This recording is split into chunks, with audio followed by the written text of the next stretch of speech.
A proposta de aplicar no setor da saúde 10% do que a União arrecada com impostos e contribuições, a chamada Receita Corrente Bruta, trouxe ao Senado representantes do movimento Saúde Mais 10.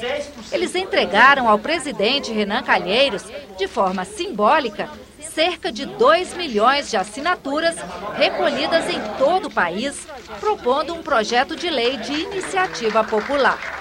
Nós temos convicção que o autor dessa proposta não é o governo, não é a oposição, não é o partido A, não é o partido B. São mais de 2 milhões de brasileiros que apontaram quanto e de onde. É 10% das receitas correntes brutas da União, do orçamento da União. Até um prazo máximo de 1 mês, tenhamos ou um acordo firmado com o governo para que se possa votar em consenso, ou caso contrário, um projeto que seja do Senado ou da Câmara, que será votado para aumentar os recursos da saúde. O projeto de lei complementar já está tramitando na Câmara.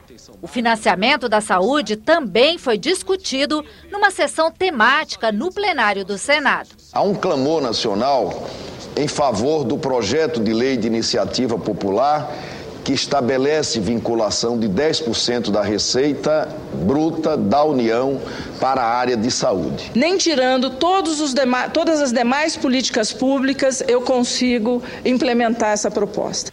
O ministro da Saúde, Alexandre Padilha, defendeu a busca de fontes específicas para o financiamento do setor e criticou o fim da CPMF. 40 bilhões de reais anuais do Ministério da Saúde.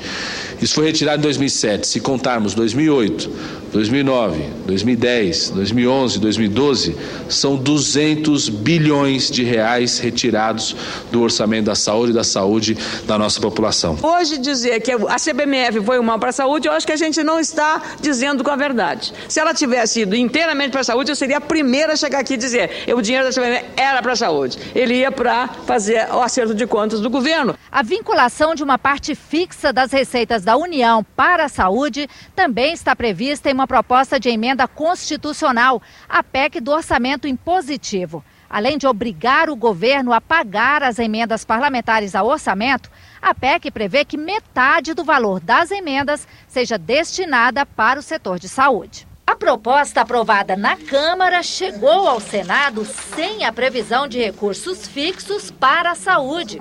Aqui começou o debate para incluir a vinculação.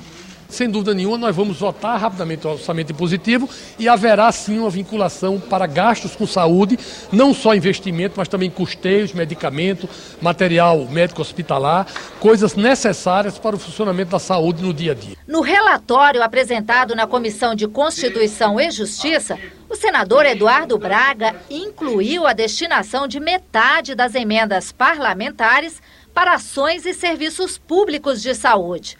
O texto também prevê a vinculação progressiva da Receita Corrente Líquida da União para o setor. A Receita Corrente Líquida é a soma das receitas tributárias deduzidos os valores das transferências constitucionais.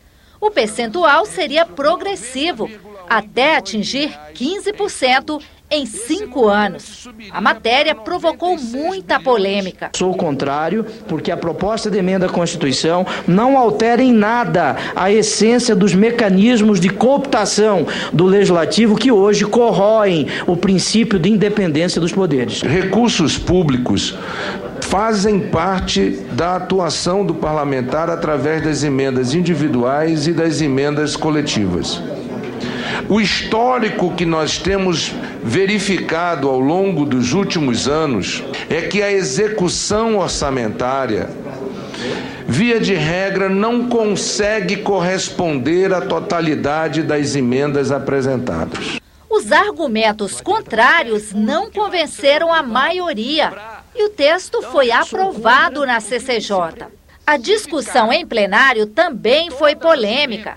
A PEC só foi aprovada depois de muita negociação entre o governo e líderes da Câmara e do Senado. Estes recursos para garantir os 15% da receita corrente líquida serão incluídas as emendas parlamentares, da saúde e também a questão dos 25% dos royalties do petróleo. Isso significa 50 bilhões de reais a mais de recurso novo para a saúde nos próximos 5 anos.